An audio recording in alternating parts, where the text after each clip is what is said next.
So, remember last week, and I think it was the week before, we covered Rachel Morin, the mother of 5 in Bel Air, Maryland, who unfortunately was murdered on the Mampaw hiking trail. Horrible murder. Yeah, it's bad. It's really bad. Super violent with a giant rock, man. Like we're assuming, okay? We don't know for sure, but yeah, it seemed like she was a victim of opportunity. Now, there's been very little updates. Last week we talked about the family working with a criminal profiler who gave us some additional details when we got that flyer. You know, and they were talking about how he most likely knew somebody in the area, like they had some traits of him being like narcissistic and stuff. And I found something really interesting, and I had never watched this channel before, but it's called The Interview Room. Okay, I've heard of that channel, but I don't know if I've watched it before. Well, the guy used to work in LA for like a lot of years, and he's in law enforcement. He was in law enforcement in some way. I don't remember exactly what he said he did. I think he might have been some kind of investigator. I don't remember, but he has a lot of experience in the area that the LA crime took place. With the child? Yeah, no, I know exactly what you're talking about, yeah. So... Because there's two main crimes. We could probably explain it for maybe somebody's watching that didn't watch our original video. I will have posted on the screen by now. So there was the Rachel Morin case recently that I just described. She was found on Mampaw Trail, mother of 5. She was... supposedly beaten in the head, maybe allegedly with a rock. This is based off of witness account, basically. To the media, the police don't want to talk about the details of the scene, but she was naked next to like a big drain, it looks like a tunnel, and there was significant blood trail, like she had been dragged from the trail to this drain area, and she went missing that night because she was going for a jog. She told her boyfriend she was going for a jog and then never came back, and then he called the 911 later that night, and the search ensued, and then the next day is when she was found. It's really tragic, but so they had no leads. They had no idea who could have done this. They started looking at the boyfriend, and, well... they did all the right things, because it's normally the boyfriend or woman or wife. Yeah, I have no issue with that. I'm just saying it was absolutely not the boyfriend. They ended up finding DNA on her body and running it through CODIS and finding a match, but we still don't know who the guy is. He's just linked to a crime in LA that involved a child, where they said he broke in and assaulted this child. They said it wasn't in a sexual manner, but... we just wonder if it could be. They're extremely tight-lipped about it. That's the thing. Because it's an underage child. Well, underage, and they're still investigating it. The investigation is still open with that one, and Rachel Morin's case. So they're not wanting to talk about it at all. They just said it was an abuse of a child, or assault of a child, and that he broke in the home, and they gave us the security camera footage that showed his back in a side profile, and we found out he's Hispanic, and I forgot the details, but I'll post them here on the screen. Anyway, moving on. So, the interview room, he did a really good job, I feel like, talking, like, I feel like he gave me more details on the LA case than we had before. Than law enforcement did? Yeah. So, I mean, experts a lot of times can piece together stuff even He better did. I feel like they did piece together some stuff. Because also the Hartford County Sheriff also came out and said that he believed he is on his way to being a serial killer. Yeah. And that we're probably going to have more bodies. Yep. So, the guy with nothing to lose. The Interview Room, I feel like, did a great criminal profiling on this guy, basically. Like, I feel like he added a lot of details, him and also a doctor that goes on his show and another guy that was in law enforcement, too. They had 2 streams that I watched about this, and they compared him to Richard Ramirez, which I think was a great comparison. Wow. Yeah. Fantastic comparison. Yes. And they also showed the escalation, like how it can begin, with breaking into homes, being a peeping Tom, watching people while they sleep, the somnophilia thing. Yep. And he actually talks about people, serial killers, who started with that. And they'll break into homes to get comfortable with, like, figuring it out and having, like, this godlike power over a person. And it'll suddenly escalate to, like, what happened to Rachel Morin. Yeah. Where, was he trolling that trail? Or did he run into her at the gym or, like, was the it grocery store? opportunistic? Yeah. Right. So I think it was... She clearly, I think, was a victim of opportunity. Yeah, I agree. The question is, was there any connection? Was there any link? Or was he literally out there walking the trail looking for a victim? Yeah. Because that may be an important distinction, whether or not he was actively looking and trolling the trail to victimize, like, to hurt somebody. Yeah. Or which is partly why I think that case in LA, the assault may have been sexual, because Rachel was naked, head damaged, not the lower part, like, you know what I mean? Yes. So I do. I feel like there's a big possibility that the other one was sexual in nature, and they're just not saying it. But anyway, so the LA crime happened in the 77th Division, South Central Los Angeles. And he did a great job talking about how, like, the gangs and the demographics in this area, this is not, like, a great area to be in. It is a hostile environment. If I were to go walking down there, if you were to go walking down there, if we are not Latino or black or part of, like, a gang, okay? Yep. Like, these gangs in these neighborhoods are incredibly tight-knit. They know everybody that's walking through their streets. Yep. They know what's up. So I thought it was so interesting. There are 20 gangs, okay? Only 2 of them are Latino. Okay. We think he's Latino.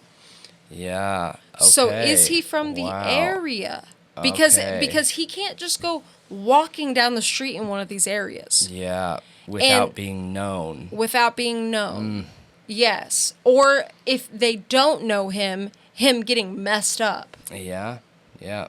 Not always, but most of the time, yes. Okay, but they also talk about the fact that he walks out of the victim's house without a shirt, and, like, how that signals confidence. Yeah. He goes walking out into the neighborhood casually after this without a shirt. Yeah. Yeah. I didn't think about that, but you're right. Yeah. That's interesting for sure. So they basically think that he's probably from the area or has family in that area, but most likely from the area down there. Like, that's where he grew up, most likely. And that he probably walked to the crime scene. So therefore, like, he had to have been living in a decently close vicinity to the crime scene, most likely. Because in this area, he's literally surrounded by gangs that will be hostile towards him. Yeah. There's only 2 Latino gangs out of 20. Yeah.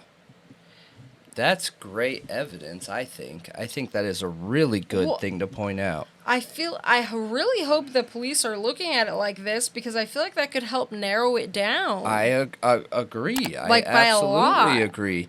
And I think that depending on the gang and the rules and how they manage their gang, a gang could give somebody up, you know, instead of allowing their women or children to get hurt.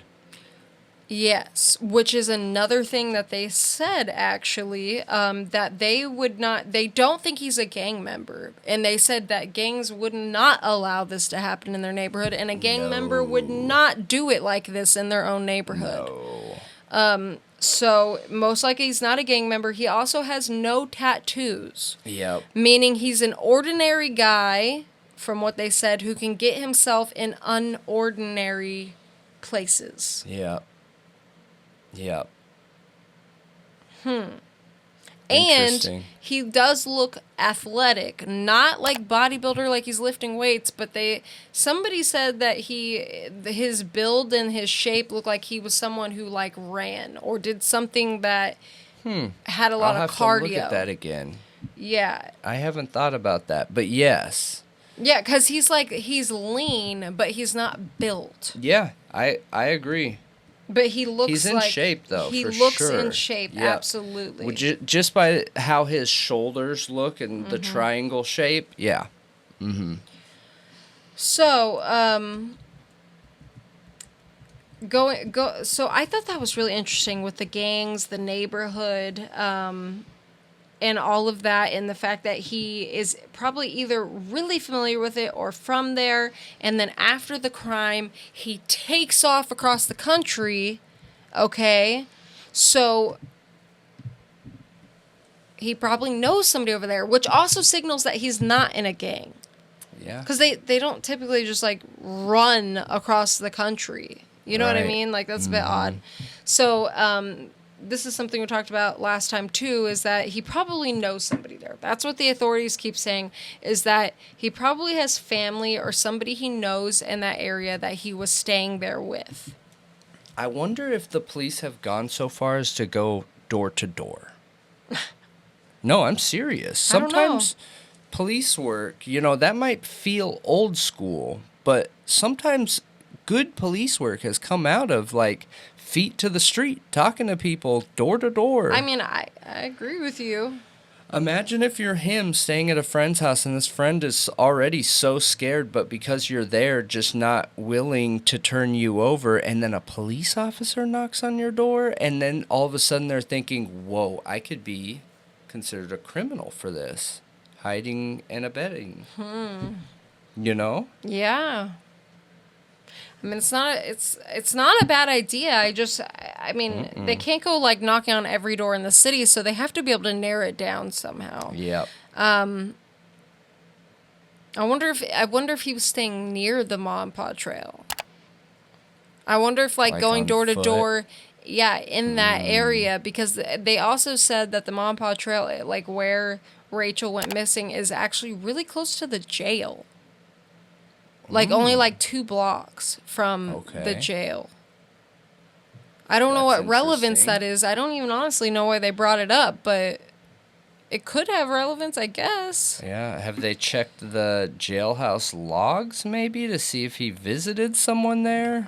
Right? I don't know. Like a parent in jail, That's a good point, but I don't know. Anyway, moving on. So the doctor on his show, he's a frequent guest. I'm blanking on his name right now. He said he believed that September is going to be an incredibly dangerous time with this guy. September specifically. Why? Because of the cool down period. Okay. This is his job, okay? He looks into criminals like this, studies their psychology and stuff like that. I think that he said he worked with the original Mindhunter, or one of them. Okay. So he was kind of looking at how he went from the LA crime, ran to a comfortable place, got comfortable, and then escalated, like literally so fast. Yeah. and he's basically saying now he's going to be trying to move to a place where he's comfortable again. He's probably going to only do it at night. And for whatever reason, September specifically, he thought would be a really dangerous time. And he also talked about, like, how he's Hispanic. And if he is, say, illegal or something, he may be trying to run back to Mexico. And they're talking about his route that he would go from Maryland, 95 south to Atlanta, and then on the 10 to Houston, and then McAllen in Mexico. Yeah. So to keep extra eyes on there if you can, or police, sometimes they have those electronic boards, billboards, and have that image on those. I hope they have his image all over billboards on the way down there. Agreed. But I know that the cops did track something to, like, Chicago, and we're investigating leads there. We don't know that they have found anything. We don't know if they don't already have his name. Yeah, we don't know. It's very possible, and they just haven't said anything yet. Mm-hmm. Because they don't want him to know. They want him to get comfortable, figure out where he's at, and bam. Well, he was talking about the evolution and I've heard this from several people. They think he is going to evolve quickly. Like, he already has begun it. Yeah. And he's going to evolve very quickly. So he went from the child thing, and they think he doesn't have a victim preference. Okay. Weird. That is weird, because I don't feel like we have a good second victim to compare to the first, being Rachel. I know the child is considered victim one before the escalation, and we see it all the time where they focus on older person, a child, somebody they know they can have physical power over if something goes wrong, and then they like, okay, I could do it here. Now I can do it to a normal person. Yeah, it was interesting, though, because Rachel was like a gym rat, dude. She was, like, not your average, like, woman. She was incredibly fit and strong. She was. And strong. Like, she had muscles. Yeah. So it's interesting that he picked her specifically for this. Like, I wonder why. But opportunity. Yeah, and they keep talking about how their profile of him is that he was most likely raised by predominantly a mother with a distant father, and started watching porn very early, and probably watches a lot of porn of, like, a violent nature, and his sexuality is literally driven by violence and the hatred of women. Yeah. I can see it. It's just hard for me to get a good beat on him and who he is with his MO, with only having Rachel and a child we know nothing about. We don't know how that child looks, the hair color, nothing. Like, nothing at all. And we don't know what really happened there. All we know is we see a child's arm closing the door. So, like,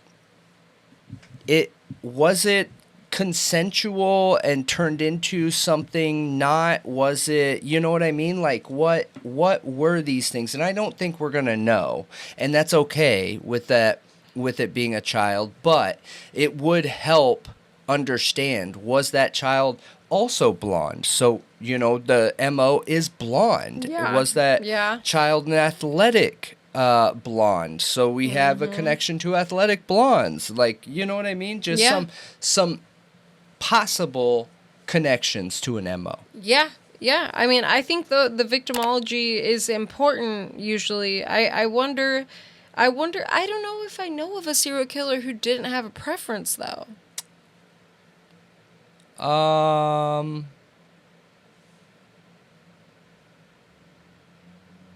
Yeah, I think Night Stalker. You think he didn't have a preference? Yeah, I don't think he had an MO. Interesting. And there's another one, too. I just can't put my finger on it. Yeah.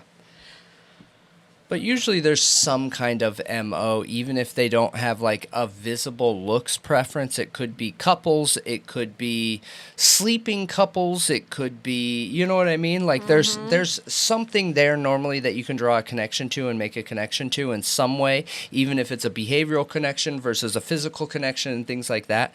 But yeah, you don't know if you only have one person to go off of. If he escapes to Mexico, I didn't know this, but they talked about the Mexican Federal Penal Code under Article 4 allows for the domestic prosecution of Mexican nationals who commit crimes in a foreign country, in this case the United States, and flee to Mexico in search of a safe haven from prosecution. Everything has to be translated as a 24-hour clock starts upon custody of captured in Mexico. So literally, if all of his stuff is not translated to Spanish, he could get off on it. What? If he goes to Mexico. Yes. Yeah. They should just be translating everything to Spanish, too. Yeah. It's so easy now with Google Translate. Come on. That better not be a reason.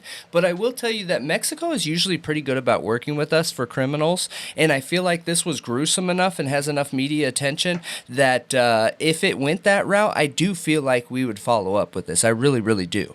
Yeah. So. I think it's important for literally everybody to keep their eyes peeled for this guy. He could totally be disguising himself or changing his appearance, but there are basic facts of who he is that won't change. He will and be that bald. He is 5'9", 160 pounds, probably Hispanic, and he will you be can look at bald by his- now because You if think you so? oh for sure because if you look at his hair, he has that bald line where he did like a zero or shaved or whatever, and the only other change that you could make would be to cut it all bald. Yeah. And when you go bald, it truly changes the shape of your face. It changes the shape of your face. So, like, if I was a criminal and I needed to be on the run, I would go bald.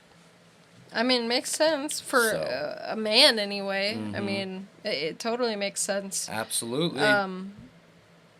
But I mean, yeah, I thought the whole thing about like the neighborhood and he's probably from that area. The gang updates, I think that's incredible. Yeah, I thought it was for sure. And I mean, I'm still going to keep following this. I just hope everybody is keeping their eyes out.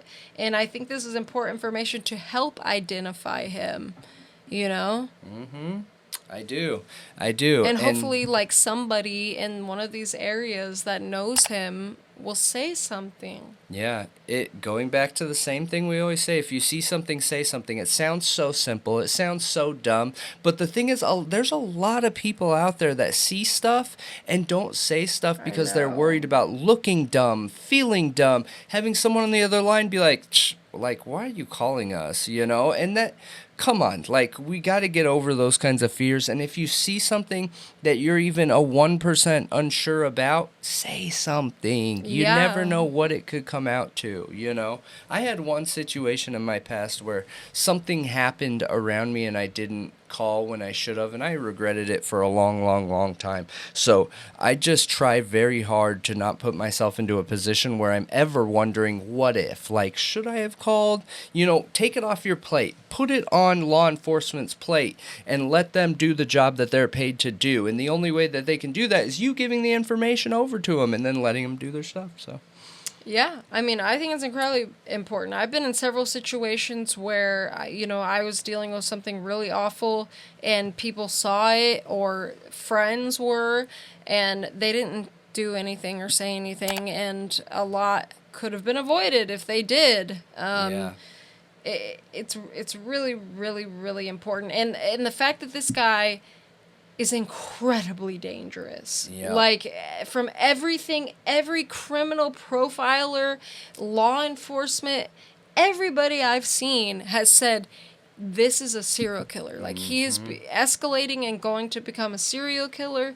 Like, yes. I don't know how they all know this so well. Like, I see signs, but it's incredible, like, how they can put that stuff together. Yes, absolutely. You know what It's I because mean? humans are repetitive animals. We all are very similar to each other and do very similar things. So Yeah. when somebody has a dysfunction, more than likely, statistically, it's because of the similar reasons why. So Yeah. that's why I love statistics. And if I don't know something for sure, like didn't see it with my own two eyes, normally I always lean on the statistical value of that situation to create my deduction, theory, preference, opinion, whatever.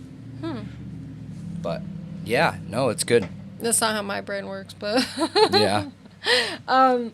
so one thing I forgot to mention really fast is that I didn't notice. Did you notice he had a device in his pocket when he was walking out the door? Mm-mm.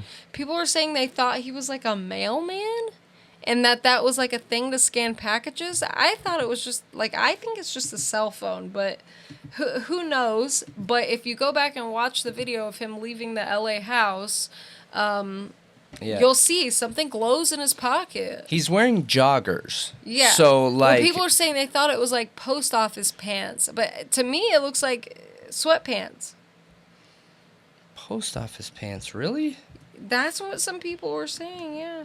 Oh, that's interesting. I think that... Oh, wait. Maybe they aren't joggers? Oh, yeah, I don't know now. They kind of look like they could be like Dockers or Dickies. Oh, yeah. That's interesting.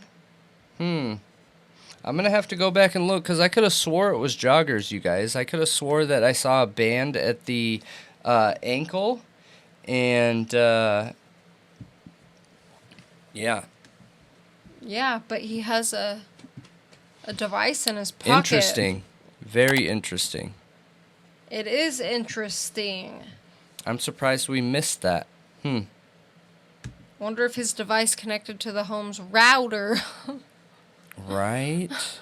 Or check all the open Wi-Fis in the area. Or if you know that he's there during that time, why are they not triangulating the device?